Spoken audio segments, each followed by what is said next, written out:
O tema geral do vídeo de hoje é linguística, mas o tema específico, ou seja, a playlist específica, é sobre sociolinguística. Eu estou usando esse livro que está me ajudando a construir essa playlist sobre esse conhecimento de sócio, né? Foi uma disciplina que eu tive no curso de letras em 2022, atualmente eu estou no quarto período da Faculdade de Letras Português e Inglês, 2023, né? Então, como eu já fiz a matéria e esse foi um dos livros que a gente utilizou, eu então estou gravando aqui para o canal sobre esse assunto. Nos vídeos anteriores, eu tratei sobre os principais, os que mais destacaram, os principais autores que influenciaram no surgimento desse campo de estudos que é a sociolinguística, né? Então, eu tratei sobre o Schleicher, depois sobre o Saussure, em seguida sobre o Millet, depois o Bakhtin, depois o Jacobson, o Marcel Cohen e o Benveniste. Este foi o último, né? E também fiz um vídeo sobre um resumo de todos, tratando de todos eles, de um modo bem resumido, né, mesmo. E hoje, qual que é o assunto? O assunto do vídeo de hoje é sociolinguística, fixação de um campo de estudos. Eu farei 2 vídeos sobre esse texto, sobre isso, 2, talvez até 3, porque é um texto longo, então eu começarei a tratar sobre esse assunto hoje. O que é que o autor tem para nos dizer sobre isso? O termo sociolinguística relativo a uma área da linguística, fixou-se em 1964 como uma área da linguística, então a sociolinguística é de 1964. Mais precisamente, surgiu em um congresso organizado por William Bright, na Universidade da Califórnia, em Los Angeles, na UCLA, na UCLA, né? Do qual participaram vários estudiosos que se constituíram posteriormente em referências clássicas na tradição dos estudos voltados para a questão da relação entre linguagem e sociedade. Então, sociolinguística se fixou em 1964 na Universidade da Califórnia e, basicamente, quem ali esteve envolvido foram autores ou pesquisadores que se interessavam com essa relação entre linguagem e sociedade. Sociolinguística é isso, relação entre linguagem e sociedade. Então aqui ele vai citar alguns desses autores. John Gumpers, eu não sei se vou fazer a pronúncia correta dos nomes, beleza? Mas eu vou tentar. John Gumpers, Einar Haugen, William Labov, Tel Hynes, John Fisher, José Pedro Rona, entre outros. Ao organizar e publicar em 1966 os trabalhos apresentados no referido congresso sob o título Sociolinguistics, Bright escreve o texto introdutório, abre aspas, As dimensões da sociolinguística, em que define e caracteriza a nova área de estudo. A proposta de Bright para a sociolinguística é a de que ela deve, abre aspas, demonstrar a covariação sistemática das variações linguísticas e social. Fecha aspas. Não, continua na aspas. Ou seja, relacionar as variações linguísticas observáveis em uma comunidade as diferenciações existentes na estrutura social desta mesma sociedade. Então, fazer a observação das variações linguísticas de uma determinada sociedade.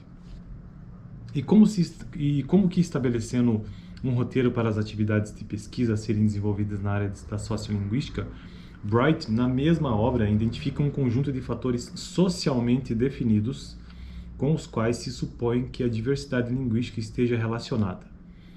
Então, eu vou citar agora esses 4 fatores, tá bom? Socialmente definidos e que, segundo Bright, né, supõe-se que por conta destes fatores é que ocorre a diversidade linguística. E eu vou citar esses 4 fatores e aí eu já finalizo o vídeo de hoje por aqui. E no próximo aí eu continuo o texto. Bom, o primeiro fator que ele coloca como definidor na diversidade linguística é a identidade social do emissor ou falante, relevante, por exemplo, no estudo dos dialetos de classes sociais e nas diferenças entre falas femininas e masculinas. Então, a identidade social do emissor ou falante para ele é determinante na diversidade linguística, por ser homem, por ser mulher, ou dependendo da sua classe social. Então, os estudos dos dialetos específicos de classes sociais e das diferenças que existem nas falas de homens e mulheres. Esse é o primeiro fator. Segundo fator, identidade social do receptor ou do ouvinte. Lembrando que o primeiro é a identidade social do emissor ou do falante. O segundo é a identidade social do receptor ou ouvinte. Relevante do ouvinte. Por que ele põe essa palavra relevante? Tá, identidade social do receptor do ouvinte relevante. Por exemplo, no estudo das formas de tratamento da Baby Talk, fala utilizada por adultos para se dirigirem aos bebês. Entendi. Então, o segundo fator aqui é a questão do ouvinte em si. E aqui ele cita um exemplo, né? Quando os adultos tentam conversar com bebês, eles têm essa forma característica de se tentar se comunicar com eles. E aqui ele chama de Baby Talk. Isso é a identidade, segundo fator, então, que, segundo o autor, fator socialmente definido, né? Na diversidade linguística, é a identidade social do receptor ou do ouvinte. Terceiro fator, o contexto social. Relevante, por exemplo, mas por que tem relevante? Eu estou meio encucado com isso. O contexto social, daí ele já cita um exemplo. No estudo das diferenças entre a forma e a função dos estilos formal e informal, existentes na grande maioria das línguas. Então, esse terceiro fator tem a ver com um contexto social em que os estilos que é aplicado, né, seja ele informal ou formal, é um fator determinante para a diversidade linguística, segundo esses primeiros estudos de 1964. 1966, porque foi quando houve a publicação. Agora, o quarto e último fator é o seguinte: o julgamento social distinto que os falantes fazem do próprio comportamento linguístico e sobre o dos outros, isto é, as atitudes linguísticas. Então, vou repetir, o quarto fator é o julgamento social distinto que os falantes fazem do próprio comportamento linguístico e sobre os outros, isto é, as atitudes linguísticas. E isto também é um dos fatores determinantes para a diversidade linguística. Então, vamos repetir hoje. Os quatro fatores são identidade social de quem fala, identidade social de quem ouve, o contexto social e o julgamento social. São esses os quatro fatores. A propósito do nascimento da sociolinguística, ela cita um autor, tece em considerações interessantes. Segundo esses autores, um novo campo de estudos da sociolinguística é o lugar onde vão se encontrar os herdeiros de tradições antigas, como a da antropologia linguística, caso do Hymes, ou da dialectologia social, como Labov, e de especialistas da experimentação ou da intervenção social, psicólogos, sociólogos e mesmo planificadores. Deixa eu ver se eu paro por aqui, se eu continuo.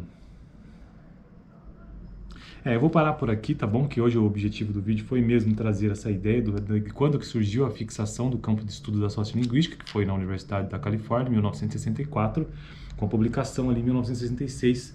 E nesses primeiros estudos definiu-se alguns fatores que determinam a diversidade linguística, entre eles a identidade social do falante, a identidade social do ouvinte, o contexto social e o julgamento social. Fico por aqui, dá uma olhada nesse último vídeo que eu gravei, sobre o resumo dos principais autores que influenciaram o surgimento da sociolinguística. Eu vou deixar aqui no final. Se inscreve aqui no canal e semana que vem eu tratarei ainda sobre fixação de um campo de estudos de sociolinguística, dando continuidade no vídeo de hoje para finalizar. E vamos ver o que é que o texto tem para nos trazer sobre isso. Valeu!